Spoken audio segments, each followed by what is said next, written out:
पवारांच्या राष्ट्रवादीचा आमदार बापू पठारे यांचा मुलगा आज भाजपमध्ये प्रवेश करेल। सुरेंद्र पठारेंसह 22 माजी नगरसेवकांचा भाजपमध्ये प्रवेश होणार।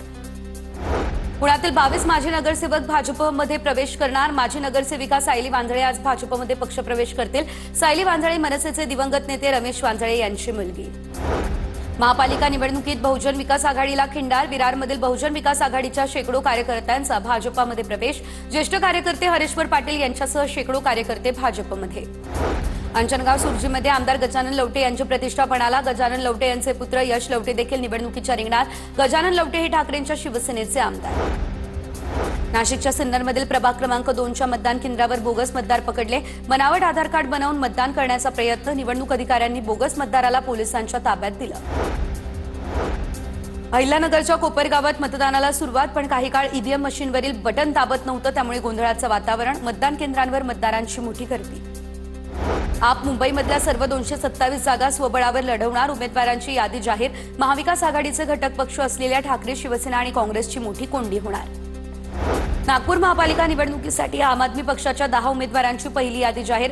लोकांची दिशाभूल मुद्द्यावरती निवडणूक लढवत असल्याचं आम आदमी पक्षाकडून सांगण्यात येतं। मुंबई पालिकेमध्ये 1.5 लाख दुबार मतदार असल्याची माहिती। यादी पडताळणीनंतर आकडेवारीमध्ये घट झाल्याचं समोर। दुबार मतदारांकडून हमीपत्र लिहून घेण्याचं काम। नागपुरात टँक टॉवर कोसळून अपघात। दुर्घटनेमध्ये 6 मजुरांचा मृत्यू, 9 मजूर जखमी। बुटीबोरी एमआयडीसीमधील एका कंपनीमध्ये हा प्रकार घडला। मृतांच्या वारसांना राज्य सरकारकडून 5 लाख रुपये आर्थिक मदत देण्यात येणार। मुख्यमंत्र्यांची माहिती। रत्नागिरीच्या राजापूर शहरात पुन्हा एकदा बिबट्याचा मुक्त संचार। राजापूर चव्हाणवाडीतील कारखान्यातील कुत्र्यांवर बिबट्याचा हल्ला। वन विभागाच्या 3 तासांच्या प्रयत्नांनंतर हा बिबट्या जेरबंद। परभणीच्या जिंतूर नगर परिषदेचा गलथान कारभार समोर। अग्निशमन गाडी ट्रॅक्टरने ओढण्याची वेळ।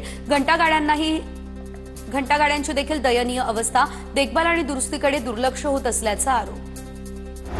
हनी ट्रॅपद्वारे 2 कोटींची खंडणी मागणारी टोळी जेरबंद। नागपूर पोलिसांच्या गुन्हे शाखेने केली कारवाई।